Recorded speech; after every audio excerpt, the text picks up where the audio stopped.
Hey guys, welcome back. I'm going to do something a little bit different today in terms of gaming. Instead of talking about video games, I'm going to talk about card games, specifically Magic the Gathering.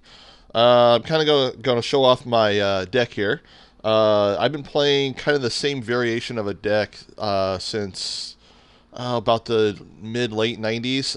It's a green and black deck, kind of focuses more on getting stuff out quickly without having to rely on things like Moxes and Black Lotuses and stuff like that. When I originally played, I've kind of always kind of been drawn to playing green and black. Sometimes green and red, sometimes green, red, black, a little bit blue. Sometimes one time black and artifacts even, but for the most part, it's been mainly green and black. So just kind of a quick introduction of why I really started playing this. But I don't know if you remember InQuest magazine back in the day. It was kind of about like collectible card games back when Magic first hit the scene and got big. Used to have articles about decks that people built and how they built them and whatnot. And there was a deck that a guy had built because he used to play a lot of friends with Moxes and Lotuses. And this is back when like a Mox was worth like $20 or $30. He made a black and green deck. He focused on black because of Dark Rituals. And green, of course, has like the elves and Birds of Paradise and whatnot. One green cast, and you tap it to get a green mana or something like that. But anyway, I basically kind of remade that deck and made like my own variation of it, and I've always kind of expanded on that ever since. So, and also, I grew up in the Northwest back when Magic first hit on the scene. So I have been playing since about 1994. So a lot of my friends that I played with back in the day, and some of them that I still play with and I still talk to every now and then, I mean, it was not unheard of for us to play with Moxes and Lotuses and stuff like that. And back then, Moxes were worth about $20 to $30, and a Black Lotus was worth about $40 or $50. And some of my friends even still play with those cards. I know it's crazy to think about it, but yeah, I mean, to us it's kind of normal because it's how we played. But you know, me going to high school at the time and didn't have a lot of money, I didn't have a lot of money to invest in a Black Lotus and Moxes, even though I really wish I did now. But this kind of style of deck was how I countered that, and it's kind of evolved to my play style to how I play now. So I'm going to show off this deck real quick. But before that, you could tap the like button. Doesn't cost any mana. It's zero to do. No summoning sickness. Just right there. Just no over here. Right there we go. Tap that like button. Tap. Just helps the YouTube algorithm. Okay, so again, it's a black and green deck. It is 60 cards. And we'll kind of start off with the lands here. And first off, I just kind of want to show off these sleeves. I mean, I really love these sleeves that look like the back of a Magic card here. And all my cards are double sleeved. Started double sleeving them a year and a half ago when my buddy Scott was really throwing a fit about me not double sleeving my cards. So I'm going to try and not bump the camera here. I'm going to try and bump it as little as possible, but we'll see how we do. And during post-edit, I'll show off the cards on the side here so you can kind of get a better view of what card's what. But just a little bit of basic lands. We got mostly swamps and one forest. Really don't need a forest in here because of all the dual lands, but I got to have one forest in here, which I will get to with another card. We got 4 bayous. I remember back in the day when I was in high school, bayous were only between $2 to $3 a piece, and then when they went to 7. But you look at the price of them now, holy crap. But same 4 bayous I've had forever. And then some newer cards. We got Overgrown Tomb. Both the Bayous and the Overgrown Tomb count as both a swamp and a forest. Before Overgrown Tomb, when I was adding a lot of newer cards to this deck about a year and a half ago, they were originally Land War Wastes. Land War Waste, you take a point of damage when you tap it for a green or a black. Overgrown Tomb is you take the 2 points of damage during the first time and that's it, never again. And if you don't need it to turn you bring it out and play, you don't have to take that damage. So it's a little bit easier to use than the Land War Wastes. And now we got a couple Tainted Woods. Of course, the thing about Tainted Woods is doesn't have any drawbacks as long as you have a swamp in play. And because Overgrown Tomb and Bayous both count as swamps, and I got more swamps in here than forests, it makes it a lot easier to not suffer the drawbacks of that. Then we got 4 Golgari Rot Farms. I am probably going to butcher a lot of names when talking about cards in this, so please bear with me if I mispronounce names. But I got 4 of these guys in here. They have the drawback of they enter tapped, and when you put them in play, you have to return another land to your hand. I like to play with as little lands in my deck as possible, and I like to kind of rely on like other cards to provide mana, like creatures or artifacts or things like that. So this is kind of a way to play without really requiring a lot of land. So it's basically like you tap it and you get 2 mana. And I really like these cards, these particular lands, and they've been working out really well in this deck. And I'll get a little bit further into how well that works out. So, of course, we're getting in just the spells here. We haven't gotten into the creatures yet. We got 3 Dark Rituals. It says interrupt, but they don't make interrupts anymore, so I think the card is actually like an instant or a mana source. But 1 black, add 3 black to your mana pool. I used to play 4 of these guys, but I bumped it down to 3. Because of those cards, I can, and of course the Soul Ring here, I can get a lot of stuff out in the first couple turns and get a lot of big fatty creatures. That's kind of what this deck is focused around, is the big fatty creatures. Of course, we got 1 Soul Ring. Can't have more than 1 because they are restricted to 1 in a vintage deck. I'm actually surprised that they remade them recently in Commander decks. The Great Henge. This is a card I added just the other day, actually. Great artifact. It's 9 to cast, but it costs less if you have a creature out with really big power. And because I got the Dark Rituals, the Soul Rings, and whatnot, and it's really easy to get big creatures out really fast with this deck, this isn't much of a drawback. Also, I needed something to kind of gain some more life and whatnot. Originally, I had a Fyndhorn Elder in this from Ice Age. It was 1 green, 2 colorless, and you tap it for 2 green mana. But I'm going to try this card out. I haven't really play tested it a whole lot, but all the trial games I've done so far, it's actually done really well. And this is my poor man's Black Lotus. Lotus Bloom. Came out during the Time Spiral block, which I really love the Time Spiral block. You have to wait 3 turns in order to use it, but it still has no casting cost and no drawbacks other than that. So if I ever get a Black Lotus, this is basically the placeholder for it. And of course we got Channel. Channel is a neat little sorcery. You cast it and you pay a life to add some colorless mana. And started playing Channel more lately in the last couple years because it's just a lot of spells with like X or things like that, and you'll see as I go on with this deck why Channel can be really effective. But if it wasn't for Channel, I'd probably play another Dark Ritual. So that's kind of gone through all the spells that provide more mana, which we'll get into more when we get to the creatures. Of course, we got Dark Ritual to search for any card in your deck, put it in your hand. Very handy when you need just any kind of card. Torment of Hailfire. This is one of my new favorite Magic cards. This is probably the primary reason why I play Channel in this deck. So Torment of Hailfire, Dark Ritual, a Channel, and the right lands. You can win the game in 3 turns, even if you're playing a multiplayer game with 100 people. So as long as they don't have a counterspell, pretty good. So Winter Orb. I really love this card. I've been playing this card for a while. Originally, way back in the day in high school, I didn't like it because I didn't like suffering the drawback. But since I play a lot more cards, like a lot of creatures and spells that give me mana, and I've also, let's go back to the Rot Farm here. That land right there counts as 1 land for 2 mana. The drawbacks of Winter Orb don't really hurt me that much.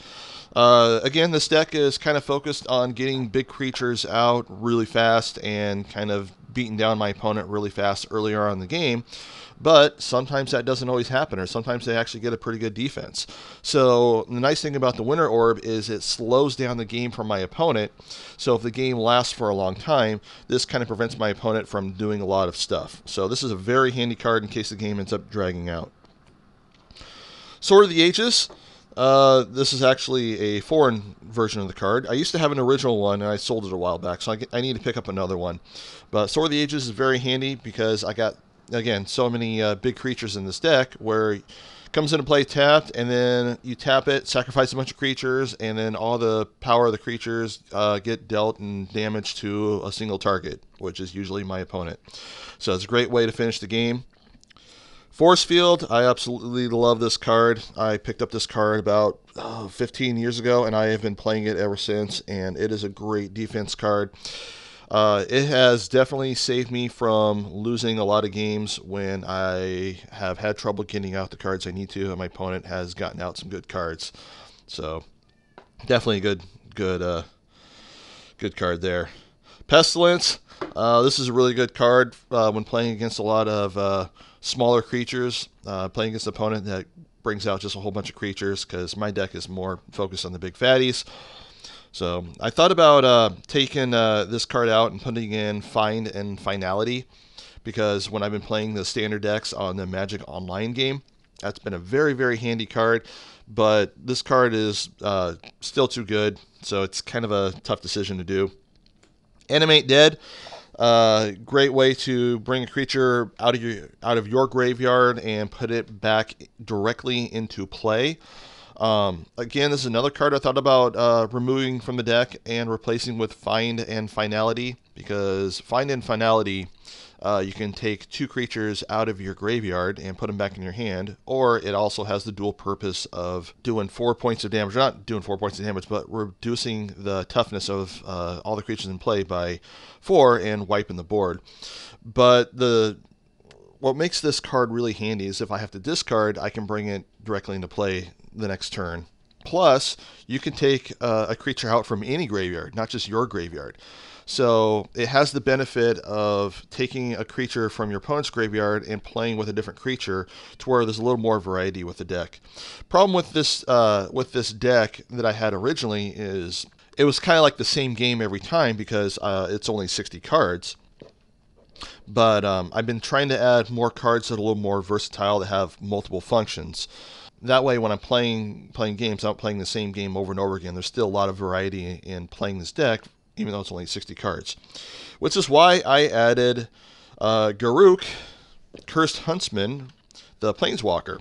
Originally, when Planeswalkers came out, I wasn't really a fan of them, but when I started playing them more in the arena game, I really fell in love with them.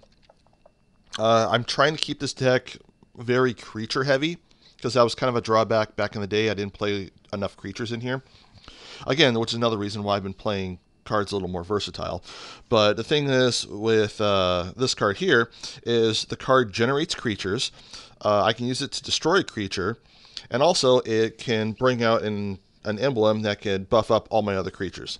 So it's kind of a really nice versatile card, and it works really, really well in this deck. And of course, now we're getting into the creatures. Steelbane Hydra, it's got an X, so it benefits from having channel. So I can get this out in just like the first 4 or 5 turns and make it a 19/19 if I want to. Of course, that's only going to bring me to 1 life. But anyway, what I really love about this card is it can also destroy artifacts and enchantments. And if I got enough mana, it doesn't tap to do that ability, so I can actually use that ability the turn it comes into play. Speaking of tapping, originally I played a Crumble to get rid of artifacts, and then eventually I replaced the Crumble with a Naturalize to get rid of an artifact or enchantment. But when I rebuilt this deck a couple of years ago, I didn't have enough creatures, so that's why I make it more creature heavy, and this is kind of like my artifact anti-enchantment card in the deck. And the Elder here, it's 3 colorless, 1 green. It is a 2/2. I can tap to untap 2 target lands. So this is another kind of a creature to help get me more mana. And of course, we've got the Rot Farms, which provide 2 mana for one land. So 2 of those, and this guy right here, I mean, that's 8 mana for a really small amount of cards out. I mean, I've won games and gotten out a lot of cards and only had 3 land out the entire game. So it definitely works out really good. Royal Assassin. This is a good classic card.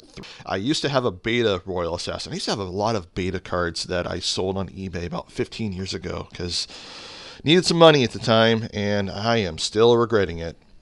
I had a 4th edition one, so I sold the beta one, put the 4th edition one in the deck, and I've been still playing it. I've been playing Royal Assassin since, gosh, late 90s. So very handy, very nice card. Murderous Rider, got a couple of these in here. Again, it was a card that I added. It destroys target creature and also destroys Planeswalker. Has a drawback of losing 2 life, but that's okay. I will take the drawback.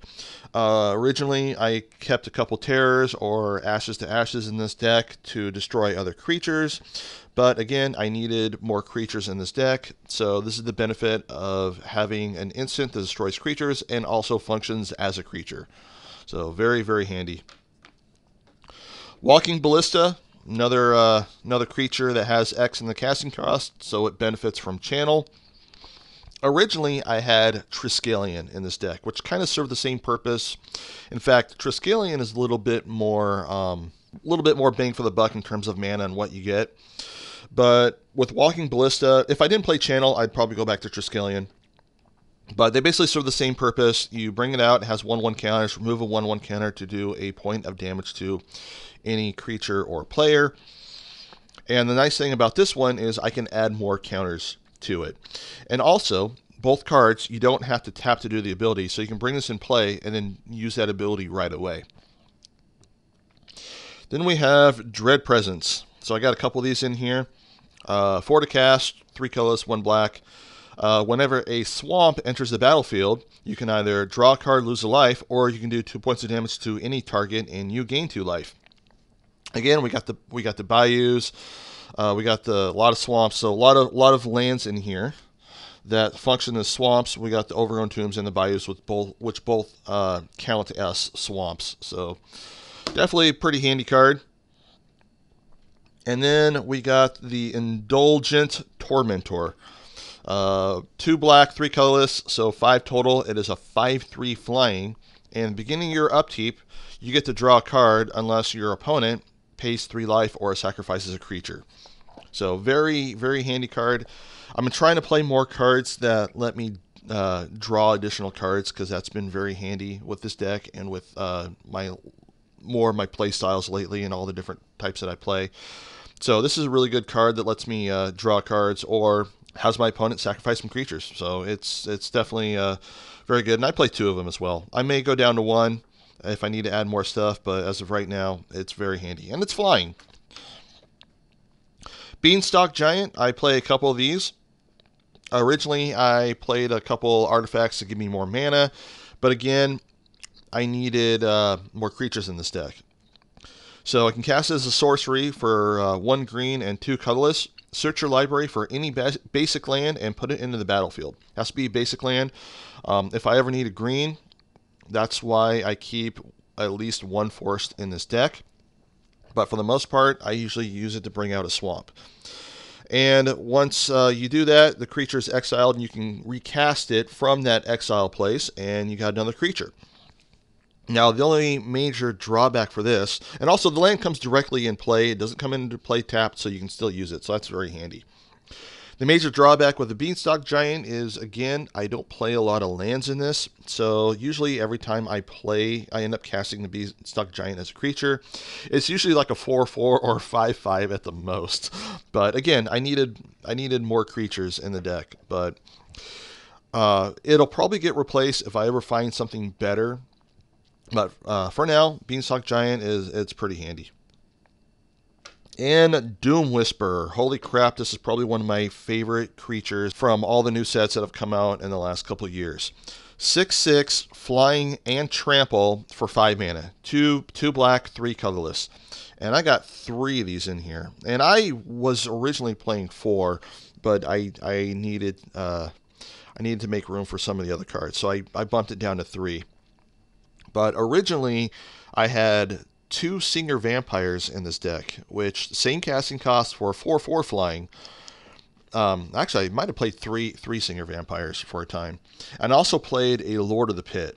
Lord of the Pit was one of the biggest, most powerful creatures back in the day when it came out. It was for 2 black, 4 colorless, and it was a 7/7 flying trample, but it had the drawback that you had to sacrifice a creature every single turn to keep it in play. So I took out Lord of the Pit, put in one of these.